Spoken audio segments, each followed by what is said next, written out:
Welcome back to Inside Post Challenge, part of the Road to the Breeders' Cup, sponsored by Adequan. This week, we're taking a look at the Lexus Raven Run from Keeneland. Hi, everyone. I'm Tom Law. I'm joined by Ed DeRosa. We're back. Inside Post Challenge. Only a couple weeks to go till the Breeders' Cup. Stretch. Yeah, I mean, this is it. After this weekend, we're looking at 2 weeks till the Breeders' Cup World Championships. No race next weekend, but we want to whet your appetite for the feeling of a full field at Churchill, which you're going to have in at least a few of the races. I would think so. Yeah, absolutely.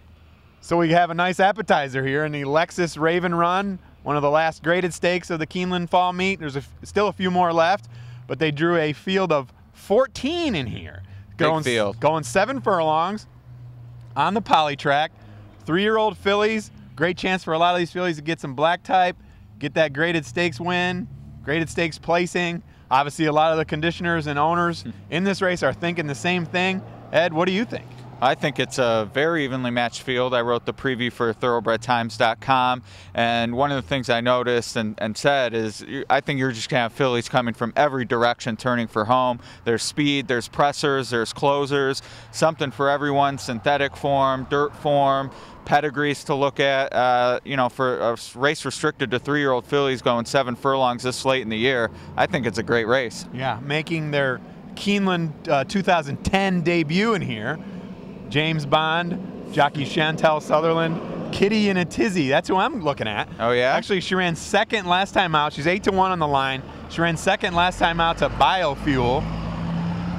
Fans might know Biofuel. Maybe headed towards the Breeders' Cup. She ran the Breeders' Cup last year, you know, in line for one of the top championship honors up in Canada this year. This filly ran last 3 starts on the poly track at Woodbine, ran credibly. Should be able to sit in sort of that tracking position. She kind of made 1 run last time out, going 2 turns, shortens back up to 1 turn in here. Taking a little bit of a shot. I'm hoping she's going to be a little bit more generous of a price than 8-1. Well, I'm going to also take a look at a horse with K, but I'm going for Katie Now, who is the beaten favorite in the victory ride at Saratoga. And to me, anytime you're a favorite on Travers Day, that's some pretty serious money. Definitely a lot of believers in that horse that day.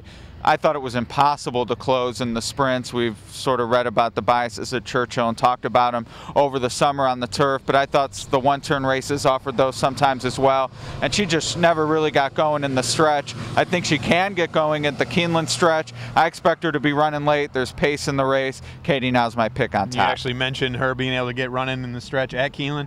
She's actually already done that before. Actually, she has one of the maiden win, right? Right, one of my favorite handicapping angles, a win over the track and at the distance. She won at 7 furlongs back in last fall's October meet, just about almost a year ago to the day.